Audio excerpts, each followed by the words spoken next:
રાજકોટના Arya education and charitable trust દ્વારા સ્વર્ગવાસી ત્રિભુવન ભીમજીભાઈ કક્કડની પ્રથમ વાર્ષિક પુણ્યતિથિ નિમિત્તે આગામી 4 ફેબ્રુઆરી રવિવારના સવારે 9 થી 3 કલાક દરમિયાન Vijay Modi school 150 foot ring road ખાતે મેગા બ્લડ ડોનેશન કેમ્પનું આયોજન કરવામાં આવ્યું છે। સિવિલ હોસ્પિટલના જરૂરિયાતમંદ દર્દીઓનું વિનામૂલ્યે બ્લડ મળે તેવા શુભ આશય સાથે આ કેમ્પનું આયોજન કરવામાં આવ્યું છે। આ અંગે વધુ વિગત આર્યા એજ્યુકેશન એન્ડ ચેરિટેબલ ટ્રસ્ટના આગેવાનોએ અબતક મીડિયાની મુલાકાત લઈ પૂરી પાડી હતી। આર્યા એજ્યુકેશન એન્ડ ચેરિટેબલ ટ્રસ્ટથી હું ડૉક્ટર ભાવના નેચરોપેથ અમારા પપ્પાની પ્રથમ પુણ્યતિથિ નિમિત્તે બ્લડ ડોનેશન કેમ્પનું એક સરસ મજાનું આયોજન કર્યું છે। વિજય મોદી 150 ફૂટ રિંગ રોડ ઉપર કલા કેન્દ્ર સૌરાષ્ટ્ર કલા કેન્દ્ર મેઇન રોડ ઉપર આવેલી છે, ત્યાં આપણે બ્લડ ડોનેશન કેમ્પનું આયોજન રાખ્યું છે।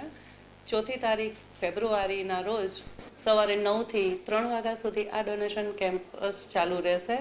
તો હું કહીશ કે વધુમાં વધુ લોકો ડોનેટ કરે, બ્લડ ડોનેટ કરે એના માટે, કારણ કે એક તમારું બ્લડ ડોનેટ છે તે 3 લોકોની જિંદગી બચાવી શકે છે। અને આપણા ઇન્ડિયામાં સૌથી વધારે થેલેસેમિયાગ્રસ્ત રજિસ્ટ્રેશન આપણા સિવિલ હોસ્પિટલમાં છે રાજકોટની, તો એ લોકોને કન્ટિન્યુઅસ જોતું જ હોય છે દર મહિને, એટલે ત્યાં હંમેશા એની ખામી રહે જ છે। તો એની પૂર્તિ માટે આ એક સરસ મજાનું અમે આયોજન કર્યું છે। આર્યા એજ્યુકેશન ચેરિટેબલ ટ્રસ્ટ એક આમ જોઈએ તો એક નવી જ છે સંસ્થા અમારા, પરંતુ એ 10 વર્ષથી કામ કરે છે। નામ હવે એને મળ્યું છે। સોશિયલ એક્ટિવિટીઝ તો કરે જ છે, સાથે સાથે એન્વાયરમેન્ટને અવેરનેસ માટે પણ તે પ્રવૃત્તિ કરે છે। સ્વાસ્થ્ય સારું રહે એના માટે એ મેડિકલ કેમ્પ બી કરે છે, સેમિનાર બી કરે છે, દવા વગર લોકો કેવી રીતે પોતાને સ્વસ્થ કરી શકે તેના માટે નેચરોપેથિક કેમ્પ પણ આયોજિત કરે છે। બધું ફ્રી ઓફ થાય છે।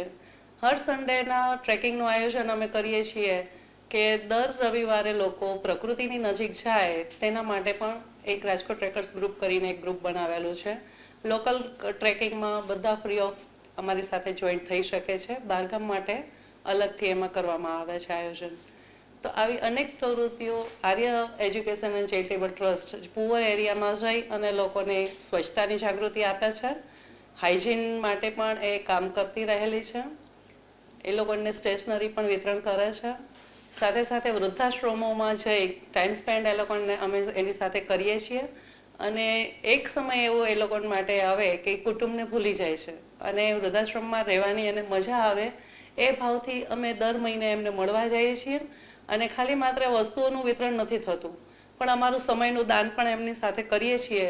તો આતુરતાથી તેઓ રાહ જોઈને બેઠા હોય છે કે હમણાં ભાવનાબેનની ટીમ આવશે અને અમે પોતાનું જે દર્દ છે, આપણે ખ્યાલ જ છે કે એક પ્રકારની એ લોકોની જીવતી જેલ જ છે કુટુંબથી રહેવું। મિનિમમ અમારું 50 એ દિવસે થાય એવો ટાર્ગેટ છે કે 50 લોકો એ દિવસે આવે અને બ્લડ ડોનેટ આપણે સિવિલના દર્દીઓ માટે આપી શકીએ।